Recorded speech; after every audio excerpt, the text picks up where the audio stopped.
Ce journal vous est présenté par Fonds des promotions de l'industrie. Votre partenaire privilégié pour la réussite de vos projets.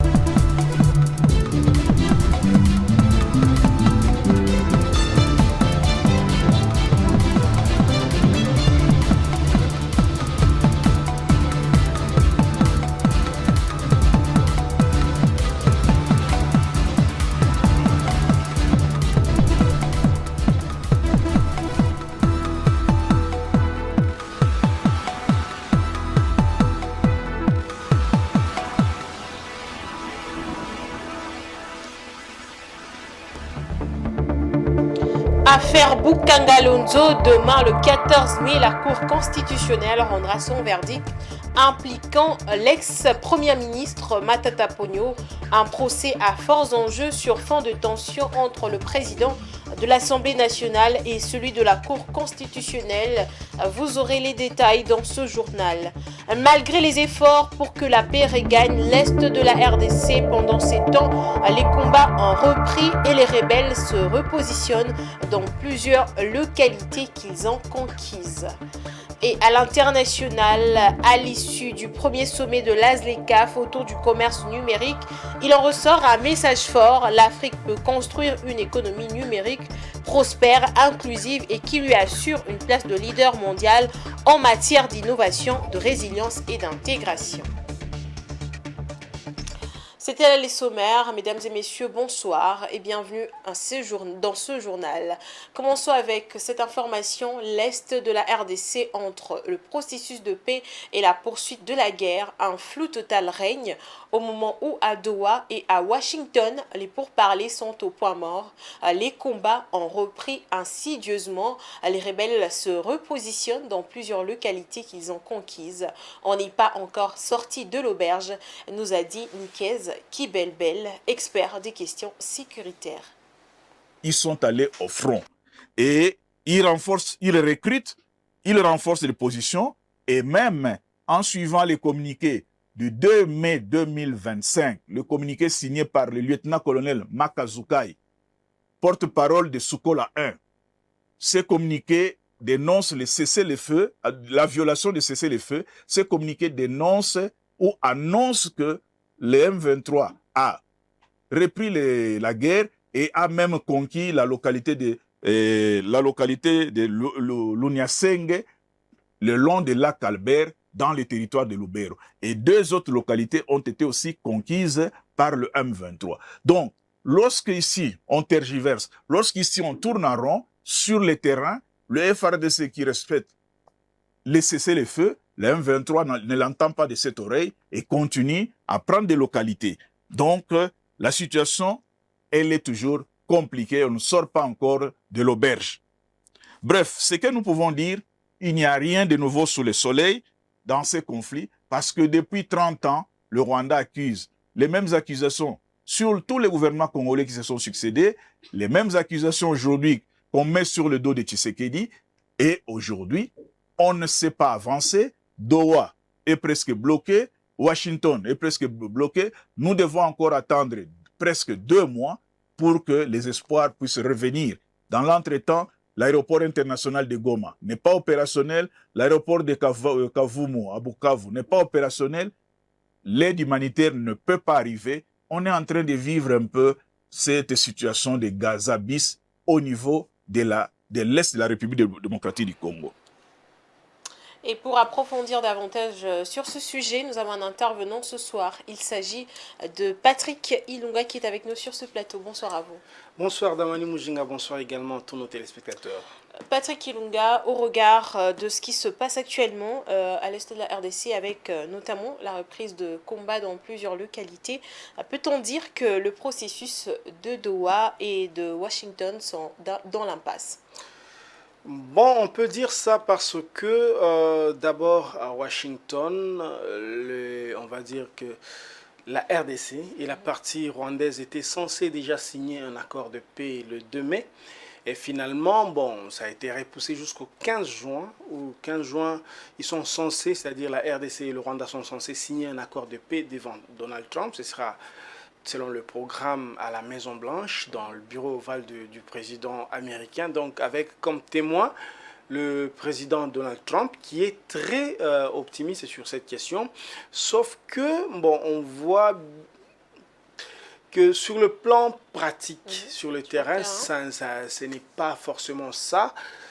Les ministres des Affaires étrangères sont censés harmoniser les différents projets de paix, parce qu'il faut dire qu'entre-temps, la RDC a déjà envoyé son projet au niveau de Washington.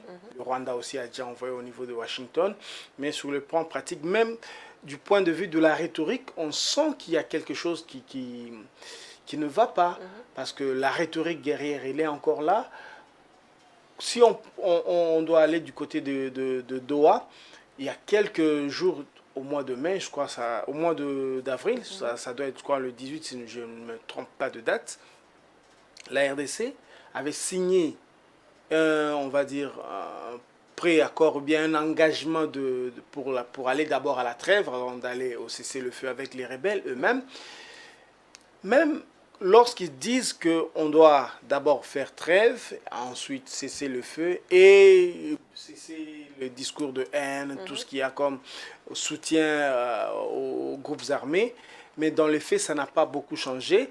Et comme on dit, trop de cuisiniers peuvent abîmer ou bien peuvent gâcher la sauce, ou bien la soupe, on voit que sur le plan diplomatique ici en Afrique, l'ancien président nigérian Olusegun Obasanjo continue, mais entre-temps, le président togolais est censé aussi poursuivre le travail qu'a battu le président angolais, Joao Lourenço. On voit bien qu'on est dans un flou total, et sur le terrain, les M23, bien qu'ils s'étaient retirés il y a quelques semaines de Walikale, si je ne me trompe pas, mais ils ont avancé du côté du territoire de Lubero, ils sont en train de gagner, et quand vous suivez leur discours, ils disent notre point en ligne de mire, on voit Ouvira, on voit Kalemi, on voit autre chose. Donc, on est dans une logique, je ne sais pas si ils donnent le champ, c'est-à-dire ils essaient de tromper la vigilance de qui, je ne sais pas, mais sur le terrain, c'est la guerre qui continue. Et puis, bon, il faut dire que d'abord, c'était une confrontation entre les rebelles et les Wazalendo.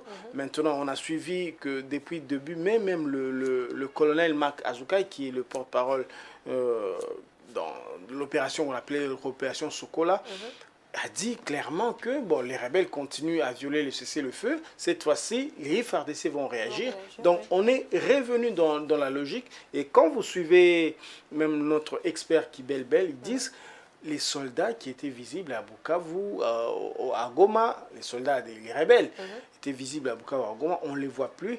Ils sont allés justement dans d'autres fronts pour poursuivre les attaques. Donc on est un peu revenu dans la rhétorique guerrière. Bon, diplomatiquement, je ne sais pas si les choses avancent en tant que telles, mais on voit bien que ça, c'est presque à l'arrêt. Mais est-ce que doit-on dire que la diplomatie a nettement montré ses limites et que la solution devrait être la force?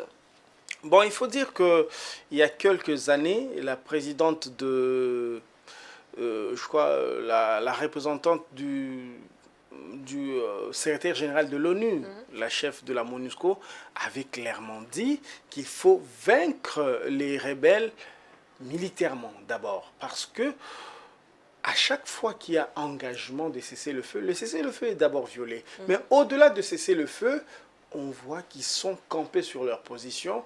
On ne sait pas les faire reculer politiquement, c'est-à-dire à obtenir leur retrait de Goma, leur retrait de Bukavu et d'autres territoires qu'ils ont conquis politiquement. Donc, quelque part, on voit bien que la RDC sera bien obligée de faire recours à son armée et de pousser par force les rebelles à la sortie. Voilà, merci à vous Patrick Kilunga pour cette intervention. C'est moi qui vous remercie. Poursuivons ce journal. Le lundi 12 mai 2025, la ministre des Affaires sociales, Nathalie Aziza Mounana, a échangé avec ses hôtes sur la situation des victimes des récentes pluies diluviennes à Kinshasa et des déplacés dans les zones coupées par les rebelles en République démocratique du Congo. L'aide humanitaire à apporter à ces populations était au centre des discussions. Suivez. Naturel laisse des mauvais souvenirs, a déclaré Rachid Agassim, ambassadeur du Royaume du Maroc, reçu le lundi 12 mai par Nathalie Aziza Mounana. Au menu de leur échange, la journée de l'Afrique célébrée chaque 25 mai à travers le monde. Cette année, les groupes des ambassadeurs africains accrédités en République démocratique du Congo souhaitent la célébrer avec les victimes des inondations de 4 et 5 avril dernier à Kinshasa. Le but est de renforcer la solidarité africaine, a ajouté les doyens des diplomates africains en RDC. Et notre entretien a porté sur une action solidaire que ce groupe d'ambassadeurs africains veut accomplir à l'occasion de la célébration de la journée de l'Afrique ce 25 mai. Donc cette opération solidaire consiste à collecter les fonds nécessaires pour une opération de don en vivres aux sinistrés des dernières inondations de Ndjili. Les enfants sinistrés sont une priorité pour le gouvernement congolais. C'est ce qu'a affirmé la ministre des Affaires sociales Nathalie Aziza Mounana au nouveau représentant de l'UNICEF John Agbor en poste depuis seulement 6 jours à Kinshasa. Dès son arrivée dans la capitale congolaise, il a tenu à présenter ses civilités à la ministre dont le ministère est un partenaire clé à l'UNICEF. À l'issue de l'audience, il a assuré que la situation des enfants sinistrés figure parmi les 3 priorités de son mandat, d'où l'importance de sa collaboration avec les ministres des Affaires sociales, Action humanitaire et Solidarité nationale, Nathalie Aziza Mounana.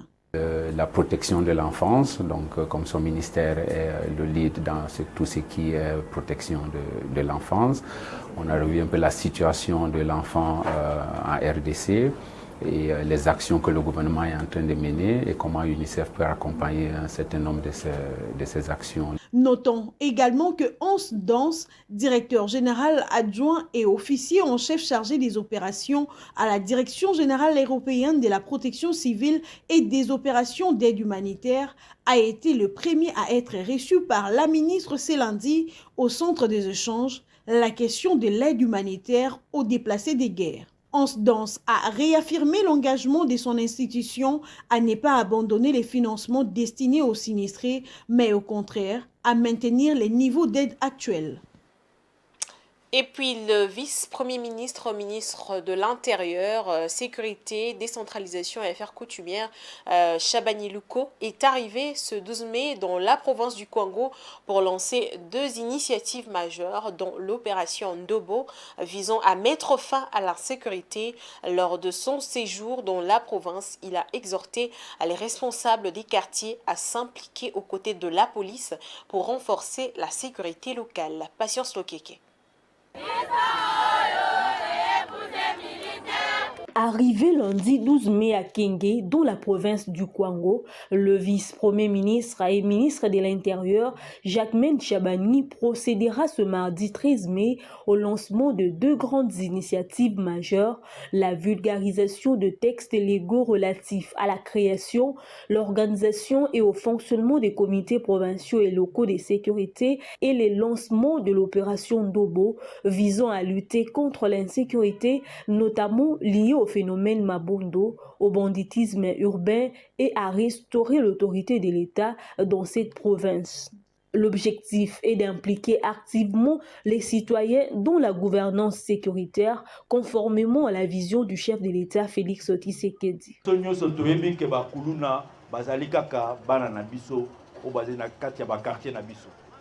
Responsable na ba famille ya ba quartier ba yebi ba kuluna wana malamu.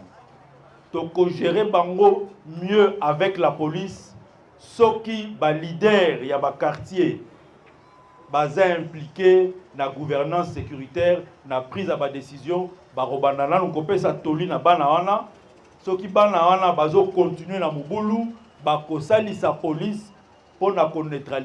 La population de son côté a salué cette initiative qui vise à mettre fin à l'insécurité dans cette partie du pays.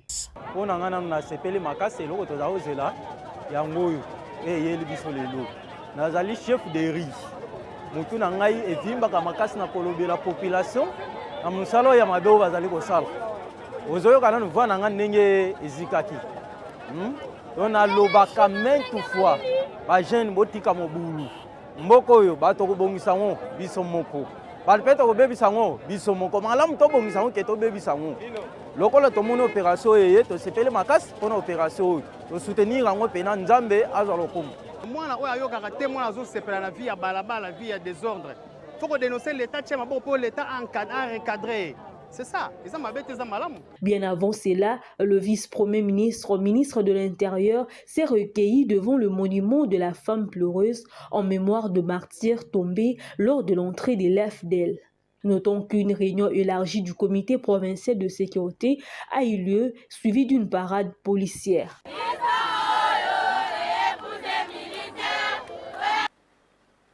Le ministre des Transports, Voies de Communication et Désenclavement, Jean-Pierre Bemba, a transmis au vice-premier ministre, ministre de l'Intérieur, Jacquemain Chabani, la liste des ports illégaux et clandestins recensés sur l'ensemble du territoire de la République démocratique du Congo devant faire l'objet d'une fermeture immédiate. Par cette décision, le gouvernement veut mettre fin à l'anarchie et renforcer l'autorité de l'État dans le secteur des transports fluviaux et lacustres. De plus amples détails avec Dieudonné Bonali. Le vice-premier ministre, ministre des Transports, Voies des Communications et Désenclavement, Jean-Pierre Bemba Gombo, a transmis au vice-premier ministre, ministre de l'Intérieur, Sécurité, Décentralisation et Affaires coutumières, Jacquemain Chabani Loukou, la liste des ports illégaux et clandestins recensés sur l'ensemble du territoire de la République démocratique du Congo, devant faire l'objet d'une fermeture immédiate. Dans le cadre de la collaboration gouvernementale, et c'est conformément aux résolutions prises lors de la 46e et 52e réunion du Conseil des ministres, tenues respectivement en date du 28 août 2020 et du 9 octobre 2020 d'une part, et de sa lettre référencée numéro VPM-MTVCD-CAB, bar 428-2024 du 15 octobre 2024, portant fermeture des ports clandestins, le VPM au transport a transmis en annexe de sa missive la liste des 240 ports illégaux devant faire l'objet de fermeture immédiate. Par cette décision, le gouvernement veut mettre fin à l'anarchie et renforcer l'autorité de l'État dans ce secteur porteur de croissance. Il s'est de noter que l'exploitation des ports illégaux et clandestins empiète une partie ou la totalité des concessions de la Société nationale des chemins de fer du Congo, SNCC en sigle, et de l'Office national des transports ONATRA, au cas par cas, les biefs inférieurs et supérieurs du fleuve Congo.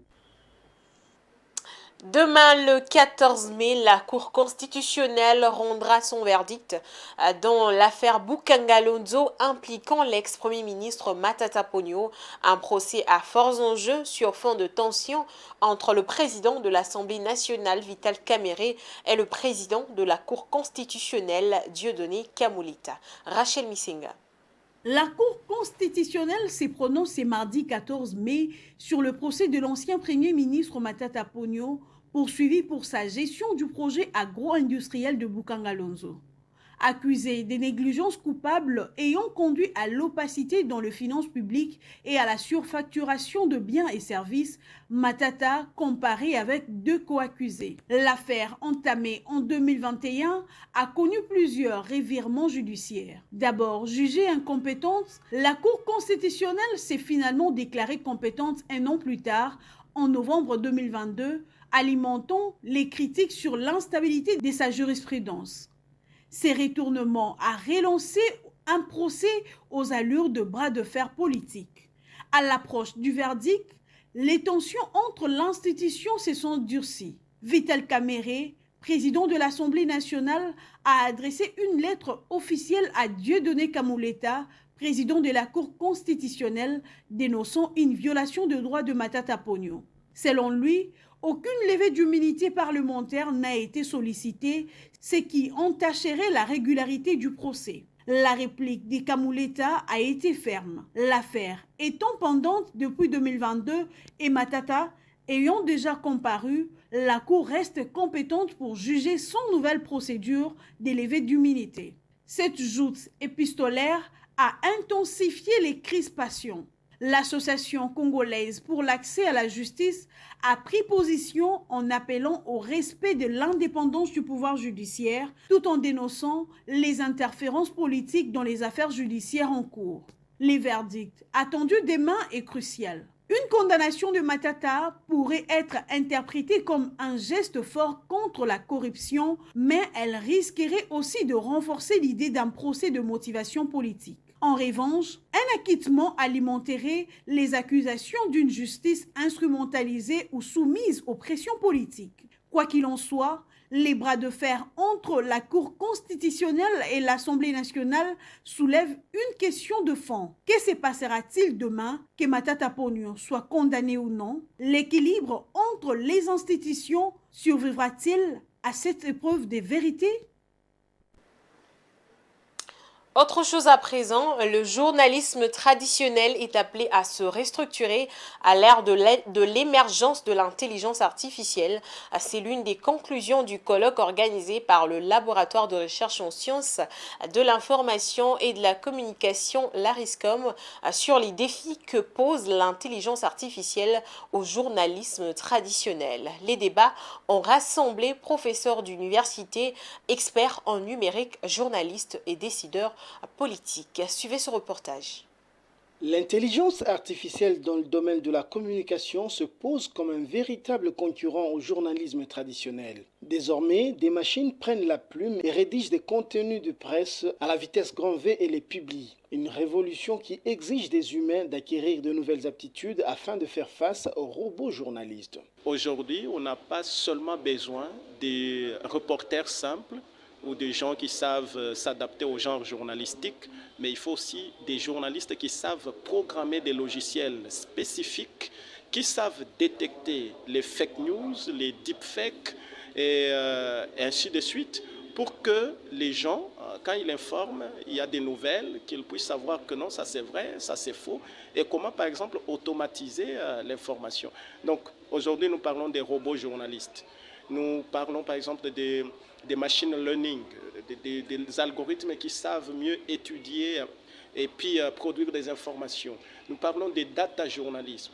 Donc on a besoin des journalistes programmeurs pour s'adapter à l'évolution technologique parce qu'il n'y a pas de journalisme sans technologie. Pour les journalistes traditionnels, l'enjeu est de taille. Les robots journalistes risquent de faire disparaître l'humain. Il lui faut donc une remise en cause urgente. Oui, aujourd'hui, par exemple, il y a certains qui soutiennent que finalement l'impact est toujours négatif, mais il faut savoir ceci, qu'aujourd'hui nous avons un journalisme artificiel qui est en train de se construire et par rapport auquel le journalisme traditionnel doit soit se reconstruire, soit disparaître. Le journalisme traditionnel doit s'adapter. L'impact doit être dans le sens des restructurations.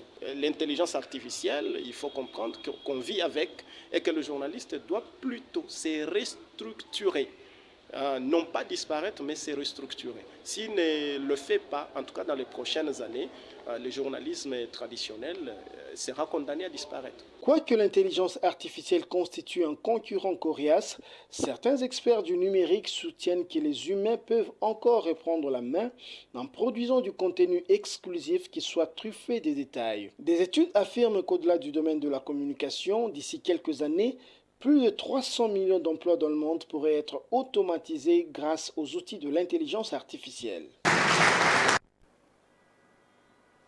Depuis le début de l'année, la province du Sud-Bangui enregistre une baisse notable de cas de mpox. Au 6 avril, seuls 178 cas ont été confirmés sans aucun décès signalé. Face à cette amélioration significative, Médecins sans frontières a choisi de clôturer son intervention dans la zone de santé de Boudjala à la fin du mois d'avril 2025. Patience Lekeke. Après plus de 10 mois d'intervention dans la zone de santé de Boudjala, Médecins sans frontières met fin à sa mission face à une nette amélioration de la situation épidémiologique. Le nombre de cas de mpox est passé de plus de 50 à moins de 5 par semaine et la mortalité a chuté de 4,9% à moins de 1% selon les données disponibles le 6 avril. Nous sommes passés à plus de 50 cas par semaine, à moins de 5 cas par semaine, ce qui fait qu'aujourd'hui, l'épidémie à ce niveau semble être maîtrisée et par le ministère de la Santé et par les communautés, et la mortalité est passée de 4% à moins de 1%. Et durant ces périodes où MSF a appuyé, nous avons pu appuyer avec le ministère de la Santé la prise en charge de plus de 3082 cas de variole du singe. Depuis mi-juin 2024, MSF a assuré la prise en charge médicale, nutritionnelle et psychosociale de plus de 3000 patients, tout en impliquant les communautés locales, y compris les personnes en situation de handicap. À présent, les structures locales disposent des capacités nécessaires pour assurer la continuité du soin. Toutefois, MSF tire la sonnette d'alarme. Des complications oculaires ont été observées chez une centaine de patients. Nous avons remarqué au cours de nos recherches opérationnelles que certains patients, une cinquantaine, ont développé des complications oculaires.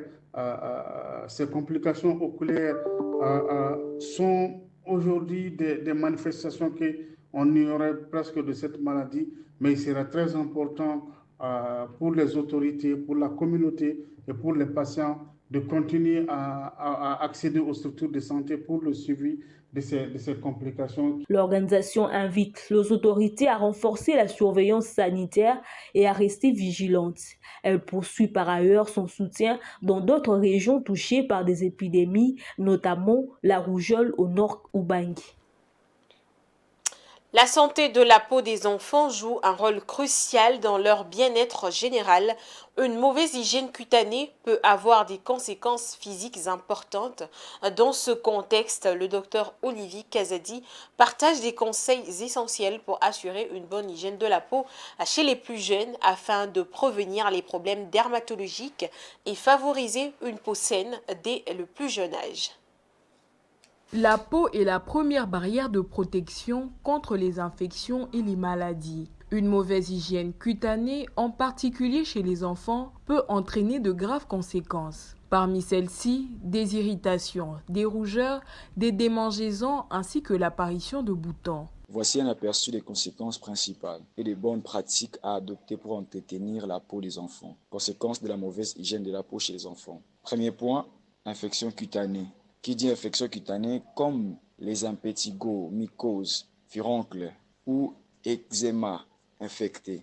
De deux, irritation et rougeur. Qui dit irritation et rougeur, due à l'accumulation de saleté, de sueur ou de produits inadaptés. Troisièmement, mauvaise cicatrisation. Les blessures et les égratignures peuvent s'infecter plus facilement. Quatrièmement, odeur corporelle désagréable, liée à la transpiration non nettoyée. Cinquièmement, problème des peaux chroniques comme l'eczéma ou la dermatite atopique aggravée par une hygiène inadaptée. Sixièmement, impact social et psychologique. Gêne, isolement ou moquerie à l'école si l'enfant sent mauvais ou a la peau abîmée. Pour prévenir ces problèmes de peau chez les plus jeunes, le docteur Olivier Kazadi recommande quelques gestes simples à adopter. Et les bonnes pratiques pour entretenir la peau des enfants. Premièrement, toilettes quotidiennes avec de l'eau tiède et un savon doux, sans parfum agressif. Deuxièmement, hydratation, surtout après le bain,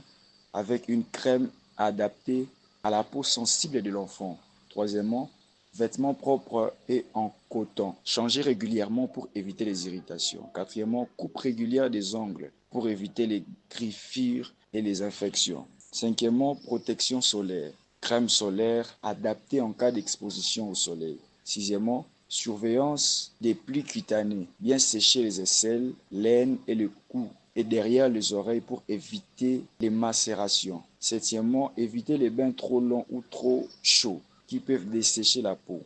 Une mauvaise hygiène de la peau chez les enfants peut avoir des répercussions importantes tant sur le plan physique que psychologique. Il est donc essentiel d'accorder une attention particulière à la santé de la peau dès le plus jeune âge. Prenons à présent la page internationale.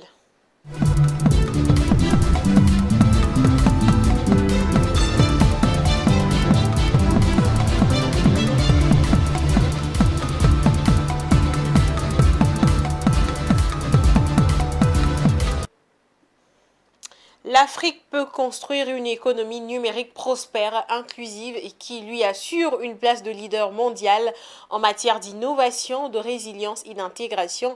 C'est le message qui ressort du premier sommet de l'ASLECAF autour du commerce numérique organisé en Zambie du 8 au 10 mai 2025. L'événement a réuni des décideurs politiques, des chefs d'entreprise, des experts du numérique et des innovateurs autour du thème « Stimuler le commerce numérique pour accélérer la mise en œuvre de l'ASLECAF ». L'économie numérique africaine en pleine expansion a le potentiel de redresser l'économie africaine en participant à l'effort d'intégration voulu par l'Union africaine.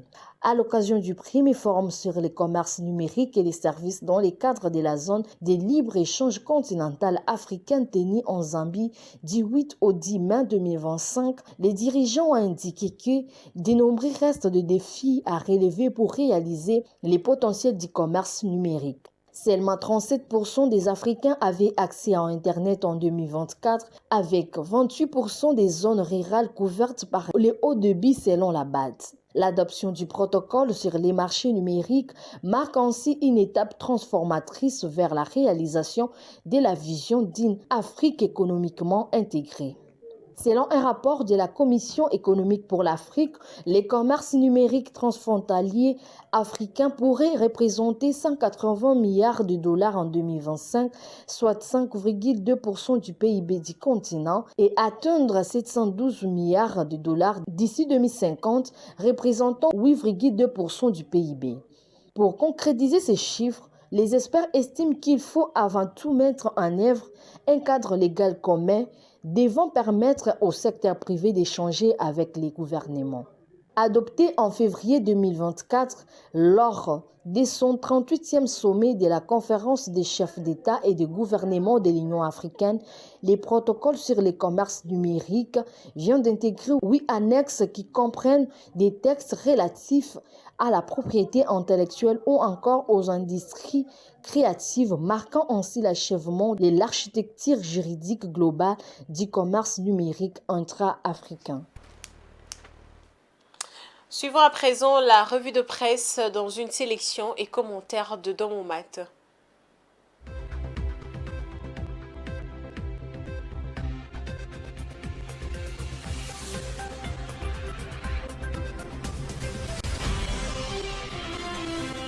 Mesdames, Messieurs, bonsoir et bienvenue à cette revue de presse. En RDC, les efforts diplomatiques pour ramener la paix se poursuivent, comme le souligne la prospérité. Malgré la multiplicité des initiatives de médiation, écrit la consoeur, l'Union africaine maintient son cap. L'ancien président nigérien Olusegun Obasanjo, facilitateur de l'organisation panafricaine, a récemment rencontré à Bruxelles Moïse Katumbi après avoir échangé avec Joseph Kabila, Moussa Nyamwisi et le président Félix Tshisekedi. Cette série d'entretiens marque une volonté claire de réunir les principaux acteurs congolais autour d'un dialogue national. Sur le plan institutionnel, Forum de Zas évoque un climat délétère au Sénat. Une chasse aux agents fictifs orchestrée par les questeurs Topin Kabongo et Didier Molicho suscite l'émoi. Derrière cette opération, certains soupçonnent une manœuvre politique destinée à déstabiliser l'entourage de l'ancien président du Sénat, Modeste Bahati, au profit de l'actuel exécutif. Une guerre feutrée pour le contrôle des effectifs qui agite le couloir d'un Sénat déjà sous tension. La référence plus choisit de braquer ses projecteurs sur la relance de grands projets d'infrastructure.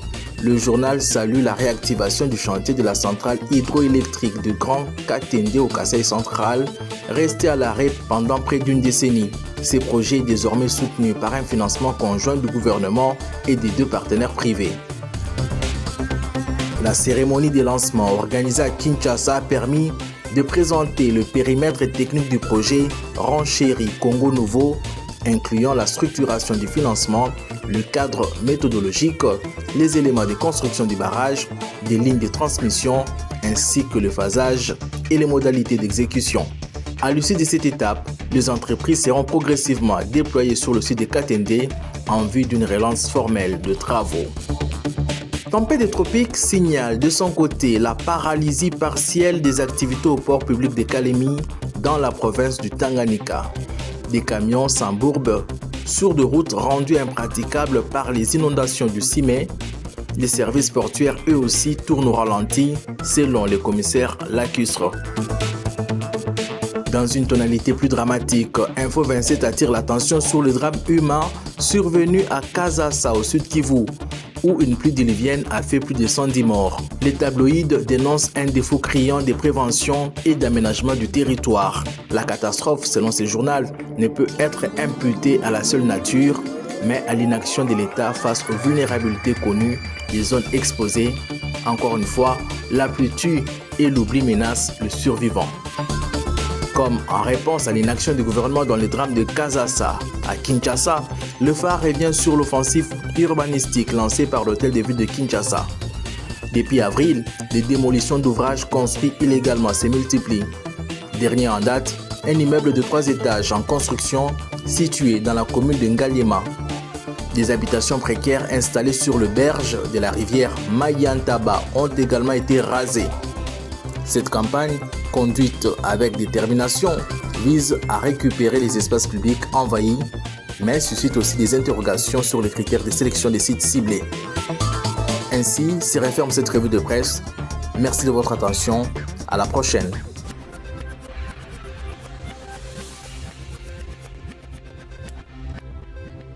C'est sur cette note que prend fin cette édition. Je vous rappelle les différents titres. Affaire Boukangalonzo, demain le 14 mai, la Cour constitutionnelle rendra son verdict impliquant l'ex-premier ministre Matata Ponyo, un procès à forts enjeux sur fond de tension entre le président de l'Assemblée nationale et celui de la Cour constitutionnelle. Et puis, malgré les efforts pour que la paix regagne l'est de la RDC, pendant ce temps, les combats ont repris et les rebelles se repositionnent dans plusieurs localités qu'ils ont conquises. Enfin, à l'international, à l'issue du premier sommet de la ZLECAf autour du commerce numérique, il en ressort un message fort. L'Afrique peut construire une économie numérique prospère, inclusive et qui lui assure une place de leader mondial en matière d'innovation, de résilience et d'intégration. Ce journal est complètement terminé. Merci à vous de l'avoir suivi. Au revoir.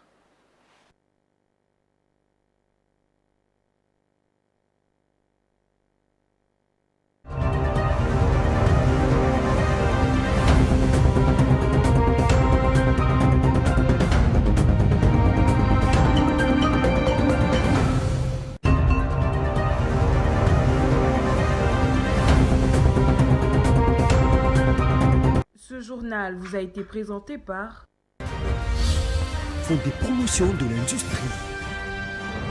Votre partenaire privilégié pour la réussite de vos projets.